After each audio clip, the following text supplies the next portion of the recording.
Hey everyone, it's Eric with Harry Man Road here, and I wanted to talk about the most redacted Bigfoot related reports I've ever received while doing records requests. Now, if you've watched the channel, you're probably familiar by now that I submit records requests, state and federal records requests across the country to two different organizations. And if you've seen the channel, again, you've seen me come back with some very interesting results, Bigfoot reports, 911 phone calls, even alleged Bigfoot photos that I've gotten from these records requests.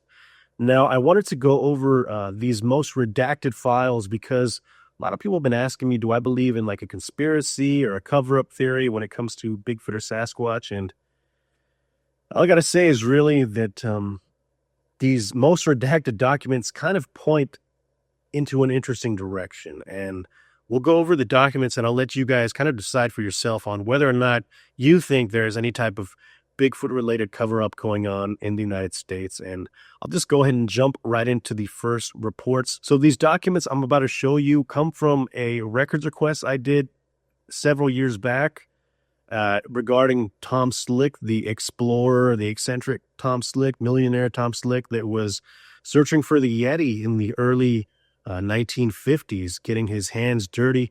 Really a pioneer when you think of the Bigfoot subject, and as far as research and data collection. Tom Slick was really the first person out in front, funding expeditions, funding research, and even going himself to certain locations, trying to find answers, looking for the Yeti. And like I said, these documents that I'm going to show you guys were from a records request I did several years back. This is the longest time I've ever had to wait to get requests back or results from a request back. This took over a year, and when I got it, it was super encrypted. I had to log into their database or whatever, their portal, and look at the documents through there. And most every one of those documents was just redacted to bits. They just had big old white blocks, like you're going to see in this document here, just big old white blocked out all the information. And that was the majority of the documents I received while doing the Tom Slick records request. So that was a little, concerning that I didn't really get much information. I did, however, get about 3 pieces of documents that were not fully redacted. They retained a little bit of information there, but the information that was there had words like sabotage and bullet holes in a plane. Now, if you're not familiar with Tom Slick, he was an eccentric, kind of like Howard Hughes. He had an airplane company, Slick Airways. He was a oil tycoon, so he had a lot of money to throw around and kind of play with, and he invested a lot of that money into research of the Yeti. And so I felt it was relevant for me to do this records request because he's such an enigmatic figure. Whether or not you're into Bigfoot or not, he's just a really unique, secretive person that we really don't have much information on, other than he was a billionaire and etc. So I submitted the records request, just kind of hoping I can get some type of, who knows what I would be able to get. And I was surprised when I looked at these few pages and saw the information that was in there. Again, words like sabotage, bullet holes, and I'll just read you this first report that came in on November 9th, 1956. Now, if you can see at the top there, it says confidential crossed out, United States Department of Justice. And so I'll just jump right into it. You could see right at the top, it's completely redacted out. There's just the white block at the top. We're not going to get any information there.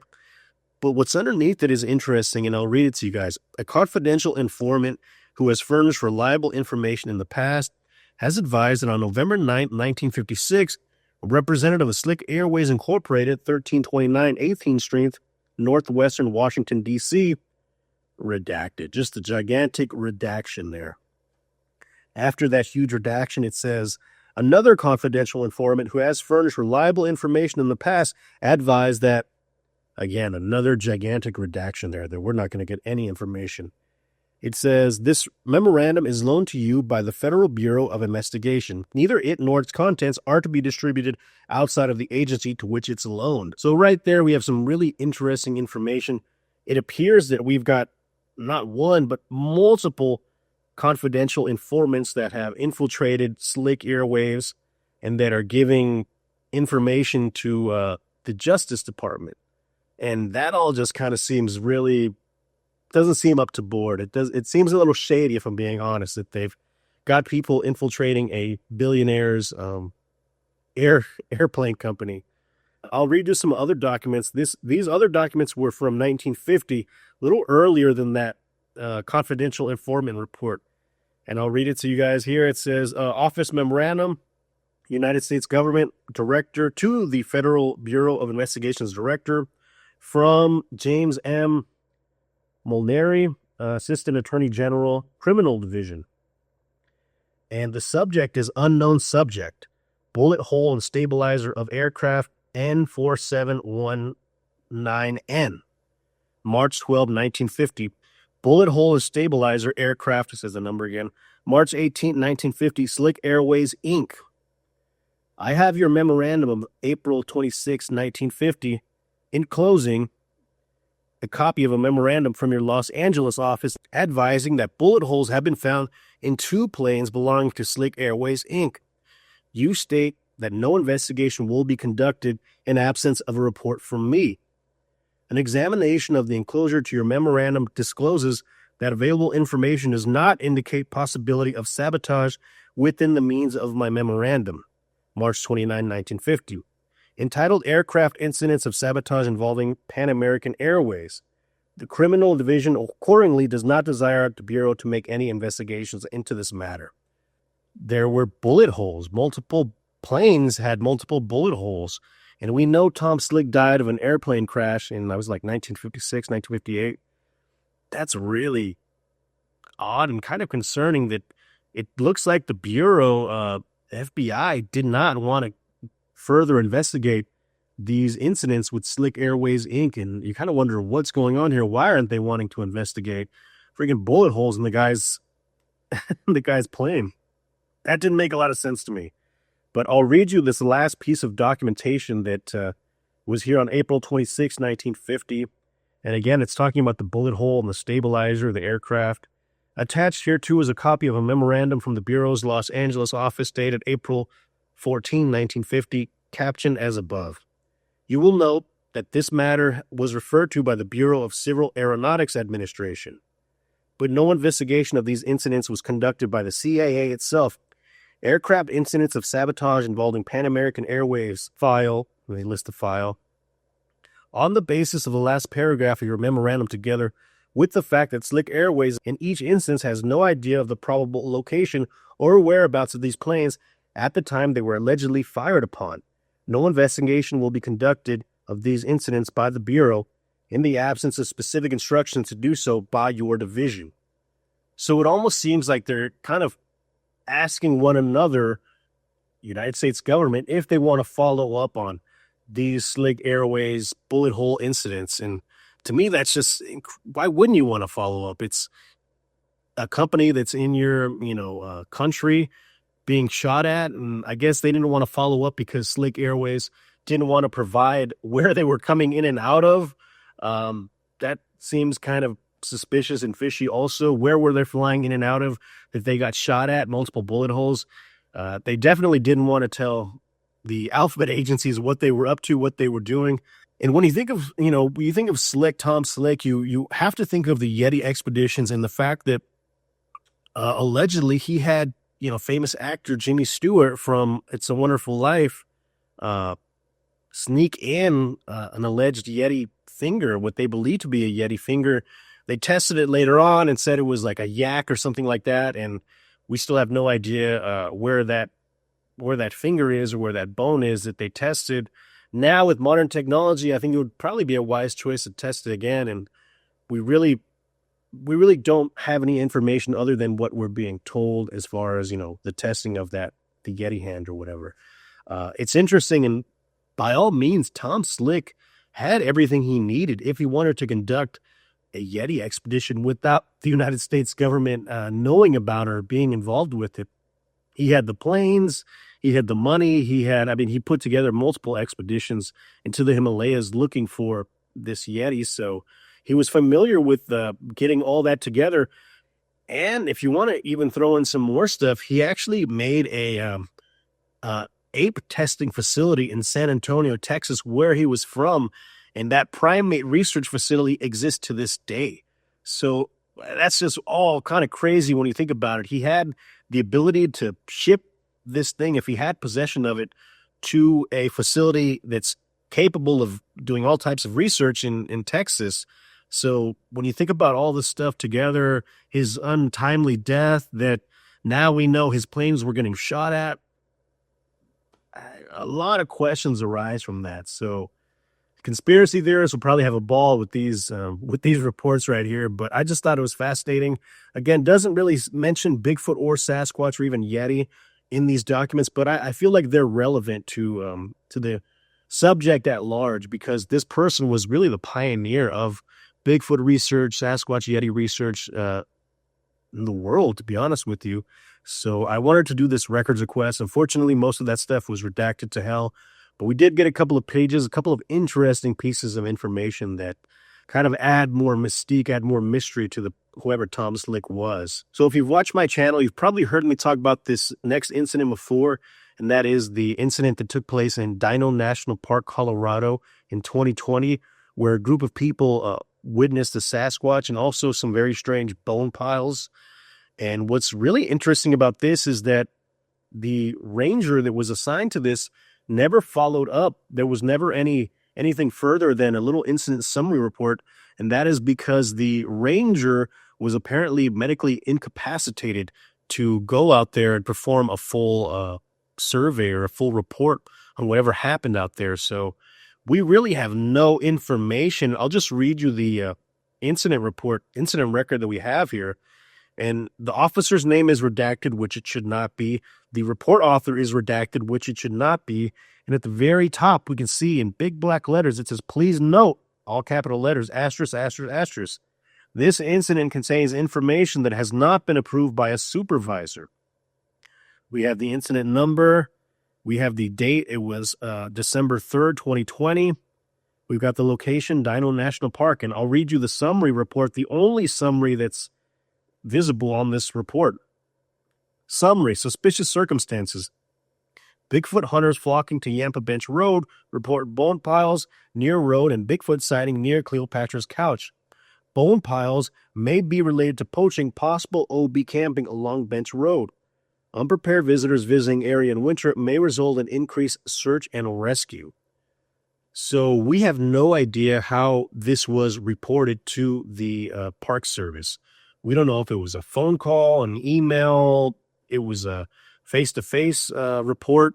None of that is mentioned in here. All we have is 2 pages, and they're really just redacted to hell. There's no information. Even in the bottom of the page, you just see a completely redacted, 2 lines are just completely redacted. It's really unfortunate because we know there is more information regarding this incident, whatever happened, because in that same email I received that they were saying that the ranger was medically incapacitated. They also mentioned there's 33 pages that they're withholding from this incident. And that's just kind of crazy. 33 pages, and all we get is just a couple of lines, and pretty much everything is redacted. Now, for this report, it's not so much how much redactions are going on. It's really the lack of information that was input in the report in the first place. We should have the officer's name. We should have their badge number. We should know how the call came in, if it was a call, but we don't have any of that information. Now, if you've seen the channel, people have speculated, and I've mentioned this before, that was it the ranger that witnessed this Bigfoot sighting in the bones and took it upon himself to report this, or did him seeing, or this person seeing the Bigfoot make them medically incapacitated? We don't really know. We don't have anything further, and we're not going to get anything further, because once you talk about medical stuff and, the state governments, that becomes a HIPAA exemption. And HIPAA, you're not going to get any records, doing a records request at all. That's confidential information, private information, which really sucks, because I think something did happen here. And there were bones mentioned. They say multiple people witnessed this Bigfoot. So that's interesting that we don't have any information. And it bums me out that the ranger, didn't even go out there and investigate. So they say. We really just kind of have to go on their word. But really interesting piece of documentation here. It's just unfortunate that all we have is just that little summary giving us just the basic information of what happened. And that really sucks because I think something did happen here. And if multiple people witnessed this, also witnessed bones, that kind of leads a little bit more credibility to this incident if multiple people witnessed it. So it's unfortunate that's all we got, but at least we got something. Now, this next piece of documentation, I believe fully, is the greatest Bigfoot sighting ever documented. I got this report doing a records request to the Bureau of Indian Affairs to get any information they had pertaining to the Bigfoot subject. And I was kind of surprised when they had responded to my email, basically saying that they had over like 2,000 files, reports, but they could only give me this one incident report. And this is really, I think, the best one they could have given me. I'm sure there's a lot of other interesting information they had that hasn't been digitized, that's in their, their archives. But when I had opened up this email and saw a folder with the wording Bigfoot incident on top of this folder, it's the most legitimate, credibly looking document, Bigfoot report anyone's ever received from. In my honest opinion, I really believe that. And I'll go ahead and show you guys what I'm talking about. So this is the cover folder for the entire incident that took place. And if you look closely, it says incident report number 2318 62578. So this took place in 1978. And you can see there, it says residence, animal, or Bigfoot. There is a redaction there right on the folder itself. And that's kind of interesting that we're not even in the report and we're already getting redacted. So this was June 25th, 1978. It says memorandum to agency special officer from officer redacted. Subject, animal or Bigfoot seen by redacted residents. I checked the area where this animal was seen. I had officer redacted and conservation officers redacted with me. Officer redacted and myself walked up to where this animal was seen. The conservation officers drove up to the great water tank located above Galtiero Flats. After checking the area, the only thing found were tracks belonging to a bear. Officer redacted said he would put a bear trap in that area. Officer redacted also advised that due to dry weather, it's causing the animals to come down from the mountain looking for water and food. The persons who saw the animal were redacted. Both persons said that the animal they saw was standing up and had his hands in the air. Both subjects were frightened. Then they began telling me that they had heard Bigfoot was seen at Head Springs and that they were sure what they saw was Bigfoot. I advised them we would go up there and see what it was. Redacted, Federal Indian Police. Note redacted. Here's the original call sheet for this report. It's June 25th, 1978, Sunday, 1949. And we have report received by telephone. Man, I would have loved to get that phone call. Name of complaint, redacted. Telephone number, redacted. Location of incident of offense, redacted. Narrative information received. Redacted called and requested an officer to redacted. She advised she'd seen an animal or Bigfoot by her residence. Needs someone to come check it out. Officer redacted. See investigation report. So right here is the incident report that triggered this entire investigation. And after this happened, we've got multiple officers, federal Indian officers, conservation officers, and who knows what other type of officers out there investigating. Let me read you the next part here. So this is the officer's investigation report. And it says pretty much the same thing as the other one. I'll just read you the narrative. I checked the area where this animal was seen. And I had officer redacted plus conservation officers redacted and redacted with me. Officer redacted and myself walked up to check where the animal was seen. The COs drove. Then we have a big redaction there in the bottom and a little redaction there at the very bottom of the page. And we also have a handwritten note basically saying the same thing that original officer's report mentioned. I believe this is the greatest Bigfoot sighting that has ever been documented. Multiple agencies were involved, federal agencies.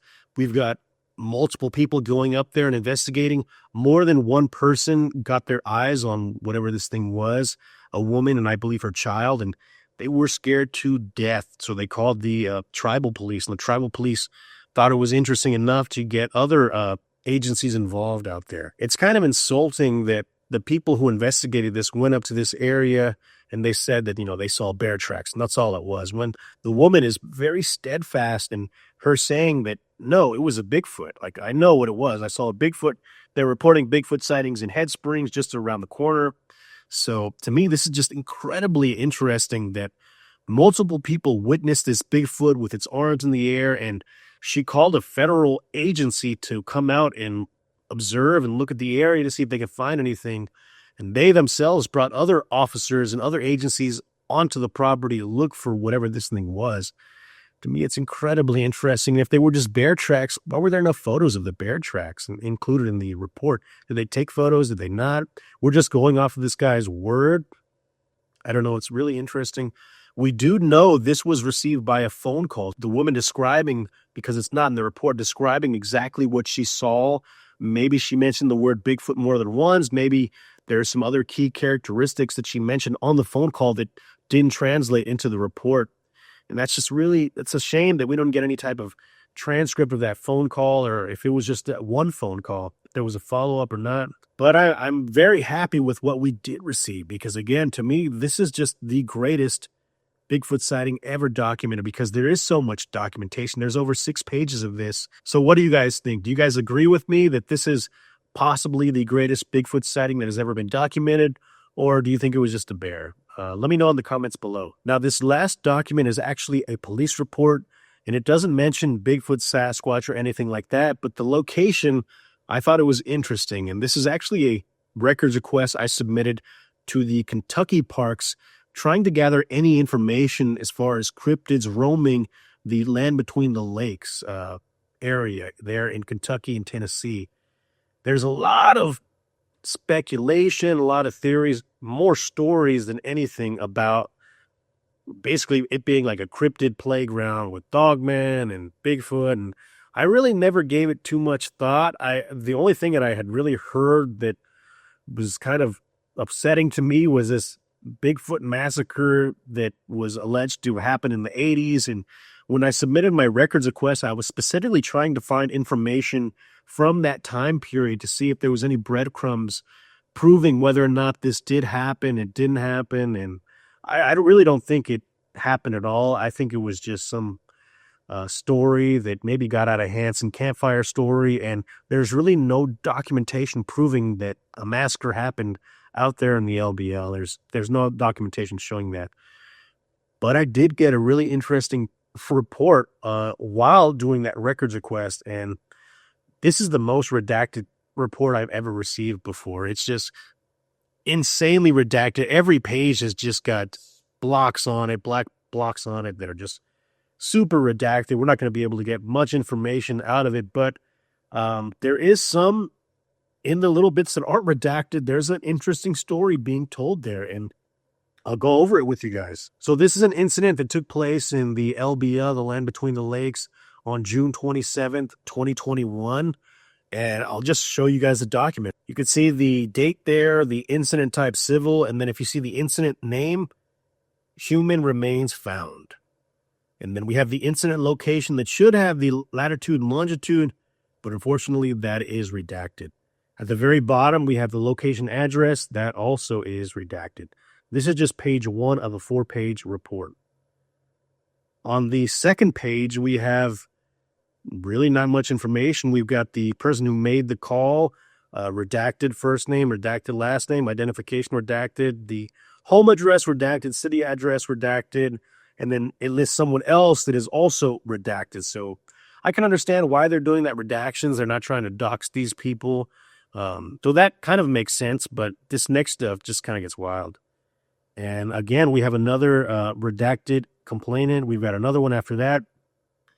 And at the very bottom, we see something really interesting, and it's a small description of why this call was made in the first place. And from what we can make out of it, the stuff that's not redacted, it tells us an interesting story. It says, Sunday, June 27, 2021, approximately redacted hours, Redacted was notified by Stewart County Dispatch of a redacted, big redaction, while fishing in Lake Barkley at the end of Redacted.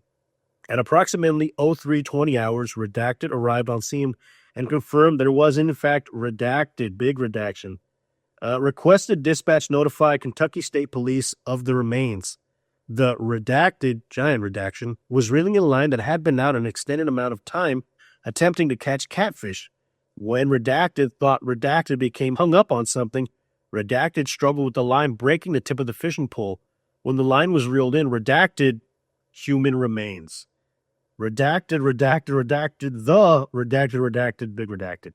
Kentucky Department of Fish and Wildlife arrived on scene, followed by the Kentucky State Police, Trigg County Search and Rescue, and Trigg County Coroner.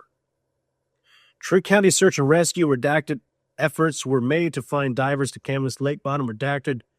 Trigg Coroner collected the remains at the scene, and the scene was cleared. The Kentucky State Police requested Forest Service law enforcement close redacted, road closed and barricaded at approximately 1,000 hours, 6/28/21. And the bottom is just completely redacted to bits. I thought that was really interesting that in an area that's rumored to have, a massacre take place where people are being ripped to shreds or whatever, that they're finding human remains in a lake in that park. From all the studying I've done, all the investigation, I've never heard anyone in the LBL or that frequents the LBL, that, researches the LBL. I've never heard anyone mention a lake or any type of cryptid, lake activity, or anything like that.